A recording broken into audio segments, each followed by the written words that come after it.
Iwan yang juga sempat aktif di kegiatan olahraga, pernah meraih gelar juara 2 karate tingkat nasional.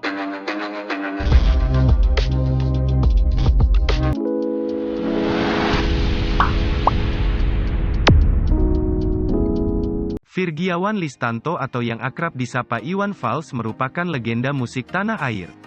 Fansnya yang bernama Oi tersebar di seluruh penjuru Indonesia.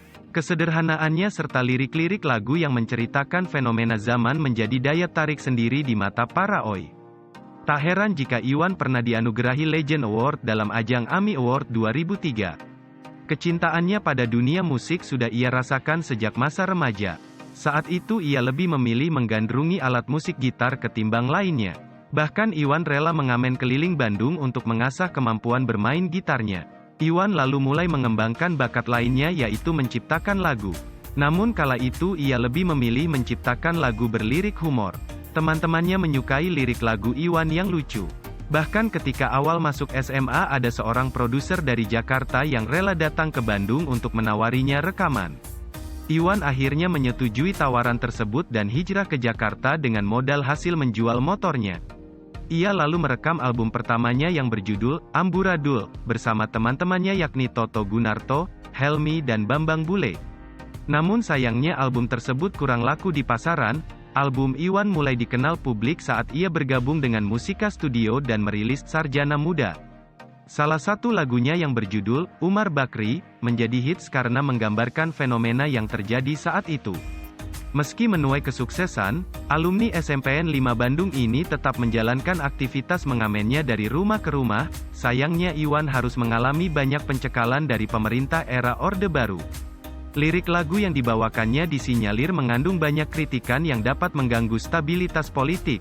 Contohnya adalah, Surat Buat Wakil Rakyat di tahun 1987. Lagu ini berisi tentang wakil rakyat yang suka tidur saat sidang. Karir dari suami Rosana atau yang akrab disapa Mbak Yos, ini semakin melejit saat ia bergabung dengan kelompok musik suami yang terdiri Sawung Jabo, Naniel, Nanu, Ini Sisri, Joki Suryo Prayogo, Toto Tewel dan disponsori oleh Setiawan Jodi. Iwan bersama suami kemudian merilis album dengan single andalan, Bento, dan Bongkar. Kedua lagu tersebut menjadi hits yang fenomenal di kalangan masyarakat saat itu. Ayah dari 3 anak ini juga bergabung bersama kelompok Kantata Takwa, yang kala itu berisi seniman Indonesia seperti Sawung Jabo, Joki Suryo Prayogo, Setiawan Jodi dan W.S. Rendra.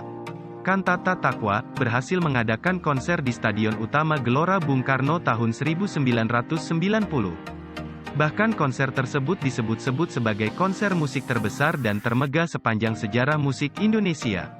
Karir Iwan sempat terhenti lama setelah anak pertamanya, Galang Rambu Anarki, meninggal dunia secara mendadak di tahun 1997.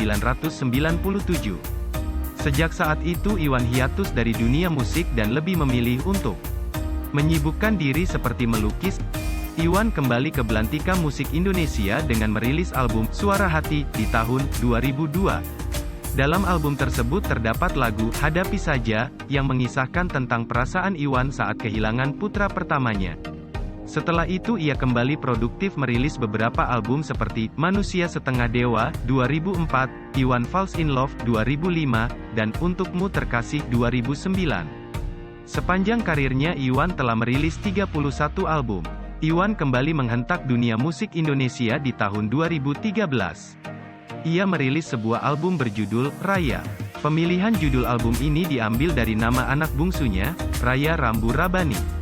Album ini berisi 18 judul lagu yang sebagian besar merupakan lagu terdahulu yang belum sempat dirilis. Lewat lagu-lagunya ia memotret kehidupan dan sosial budaya di akhir tahun 1970-an hingga sekarang. Kritik atas perilaku sekelompok orang, seperti Wakil Rakyat, Tante Lisa, empati bagi kelompok marginal, misalnya Siang Seberang Istana, Lonteku, atau bencana besar yang melanda Indonesia, atau kadang-kadang di luar Indonesia, seperti Ethiopia, mendominasi tema lagu-lagu yang dibawakannya. Iwan Fals tidak hanya menyanyikan lagu ciptaannya tetapi juga sejumlah pencipta lain. Iwan yang juga sempat aktif di kegiatan olahraga, pernah meraih gelar juara 2 karate tingkat nasional, juara 4 karate tingkat nasional 1989, sempat masuk pelatnas dan melatih karate di kampusnya. STP, Sekolah Tinggi Publisistik. Iwan juga sempat menjadi kolumnis di beberapa tabloid olahraga. Karisma seorang Iwan Fals sangat besar. Dia sangat dipuja oleh kaum akar rumput. Kesederhanaannya menjadi panutan para penggemarnya yang tersebar di seluruh Nusantara. Para penggemar fanatik Iwan Fals bahkan mendirikan sebuah yayasan pada tanggal 16 Agustus tahun 1999 yang disebut Yayasan Orang Indonesia atau biasa dikenal dengan seruan OI. Yayasan ini mewadahi aktivitas para penggemar Iwan Fals. Hingga sekarang kantor cabang OI dapat ditemui setiap penjuru Nusantara dan beberapa bahkan sampai ke mancanegara. Demikian sekilas tentang perjalanan Iwan Fals. Mohon maaf apabila ada yang terlewatkan atau ada yang kurang pas, silahkan ditambahkan dalam kolom komentar. Terima kasih sudah menonton. Agar channel ini berkembang lebih baik jangan lupa like, komentar dan share. Terima kasih.